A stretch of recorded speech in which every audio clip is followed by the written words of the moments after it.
Now, the reason I bring this up is because it's incumbent upon the individual that becomes aware that they have trauma to resolve their trauma so that they can live a life that is filled with peace.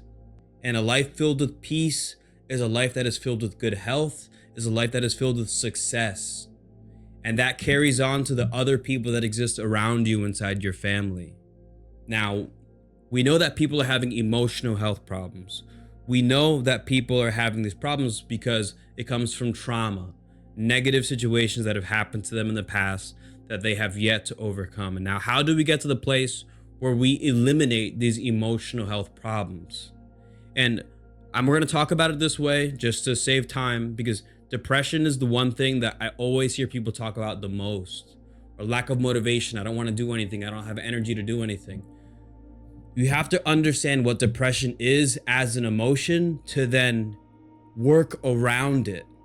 To me, from my understanding, when I say this to clients, it helps them get over it really fast. And really fast, I mean in as quick as days, sometimes minutes, within the hour.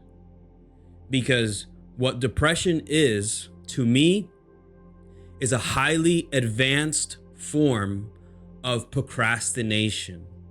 Depression is your body telling you, it's a signal telling you that there's something you need to do. There's something you need to act upon.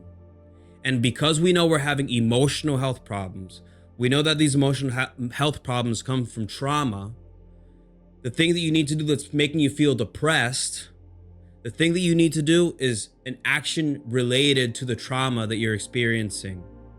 So whether you do something bad to someone or somebody does something bad to you, you have to confront that situation anyway that feels satisfying to you. And so as long as you're able to confront the situation, and when I say confront it, be free from thinking that I'm talking about confronting it in any negative way.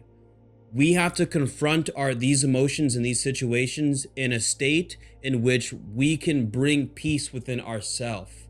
Or I like to use the word acceptance. Or how do we integrate this experience and say, like, even though the situation was bad, how did this situation make me a better person? And then living with that positivity that you extracted.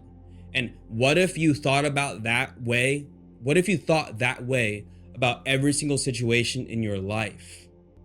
What if every person that you've ever wronged in your life, in one day, you texted, emailed, spoke to, called every one of those people and apologized to all of them in one day?